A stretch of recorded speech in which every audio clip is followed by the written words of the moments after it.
The head engineer was a guy called James Lockery. And I said, James, this is killing me. These guys are, singing in various different keys on one part. He said, well, you're not using Melodyne down there. I was like, what's that then? He's like, come here, come here. So he pulled a chair up and he showed me and I was like, what?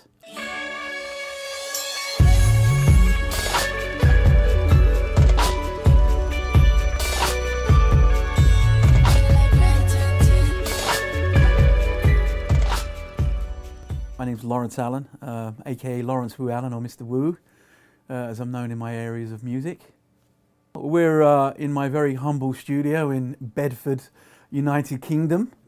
In about '91, I decided to take my chance and go to LA, and wound up on the East Coast in New Jersey, and it all basically started from there. Got my first remix from a British guy who owned a label in New York City called G Street Records, and that was with PM Dawn. I started doing records for the Gravediggers, which was some underground who went on to be the Wu-Tang Clan, Jungle Brothers. I done a pop R&B record for a group called B2K. The first part one was done by a guy called Tricky Stewart, who was responsible for Umbrella with Jay-Z. From there I started rolling. I'd met with another white rapper at that time who was signed to Capitol Records by way of Naughty by Nature called Milkbone. At that time Eminem had evolved onto the scene. He had basically done a diss record towards all the white guys at that time, and a friend of mine asked me would I be up for doing a response back to Eminem for Death Row Records for Suge Knight.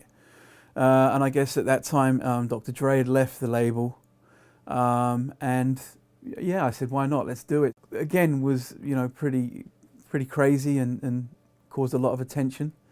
From there I got a bit fed up with the States and had kind of been there and done that, and it had been around 12 years since I knew what was going on in the UK. I decided to come back.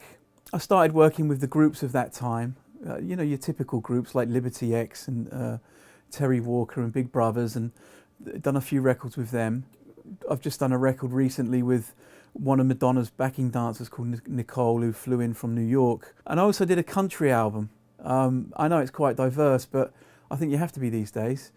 And I've got a young girl from Sheffield flying out to Nashville to hopefully get a deal from it. Coming back, went into Russia and produced maybe 4 or 5 albums over a couple of year period for a bunch of Russian artists, from actresses to singers that are quite well known out there. In fact, we went out there with Craig David and done a collabo with a young lady called Slava.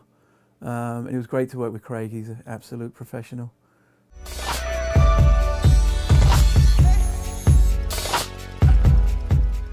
I mentioned earlier that I'd went into Russia, and a lot of the acts came over to the UK, and we was working out of Van Morrison's studio in Bath. And I think with the language barrier of some of the Russian artists, they were focusing on the language and not the actual singing and the performance. And some of the girls were singing a verse in 2 or 3 different keys. It was a bit frustrating, and I'd actually gone upstairs where the head engineer was, a guy called James Lockery. And I said, James, this is killing me. These guys are, singing in various different keys on one part. He said, well, you're not using Melodyne down there. I was like, what's that then? He's like, come here, come here. So he pulled a chair up and he showed me, and I was like, what? And I said, but when you're pushing the vocals around, you're not losing any of the artifact of the vocal. He was like, no, it's completely natural. You'd never know any different. I was like, wow. And I purchased a copy. It was a small, I think it was Essential or Uno or one of them. And it completely took hours and hours and hours of workload off of my day.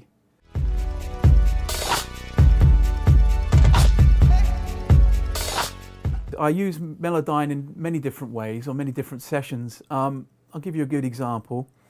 I had my guitarist Martin Drabick in, who forgot his guitar. He used one of mine, and we got a lovely take, perfect. But the problem was, when I heard it back, what he'd done, he'd pulled back on the neck of the guitar, and there was an overtone kind of, when it went flat slightly, the overtones were going flat. And I was like, oh wow, we've got this great take. I don't want to edit it because it's obviously going to cut off. So I put it in Melodyne, and there they were, the overtones. So I was able to go in and actually physically take harmonies and move them where they needed to be because he bent that neck back. Vocals, if an artist can't quite hit a pitch, let's put it up there for them. And you know, the beauty with that is once you correct something, I don't even know if you should use the word correct.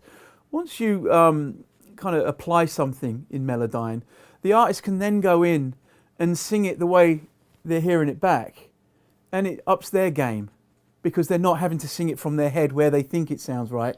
They can actually relate back to it and hear it back. Oh, that's me. Oh, that's how I'm singing. And they can get it then. They can hit them notes because they can practice with their own voice. DNA is brand new to me. And what a revelation. And only by accident did I realize what it actually did. I was, I think, working on a vocal, and I decided from a desktop to drag something in. I wasn't using it as a plugin at the time. And I actually dragged in by accident a stereo track. And suddenly this whole thing became splattered the screen. And I was like, what the? So I hit play, and there's my stereo track playing. And I was like, oh, hold on a minute. I was actually able to go in on the stereo track and start playing around with it. So from there, I thought, well, what does that do to drums? And, you know, there's always a stigma when people play around with an 808 kick. My thing is you've got to have the kick in tune with the key of the song, right?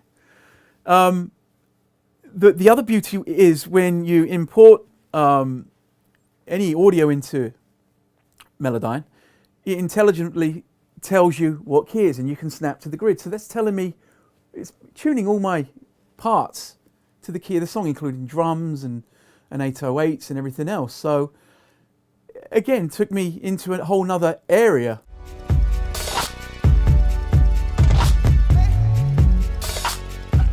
I'd say Melodyne has changed, has pioneered where we are right now in certainly urban music. Hip-hop music has come forward. You're getting rappers like Kanye West, Jay-Z, Puff Daddy, P. Diddy singing now on tracks as well as rapping. Back in the 90s and early 2000s, they weren't doing that.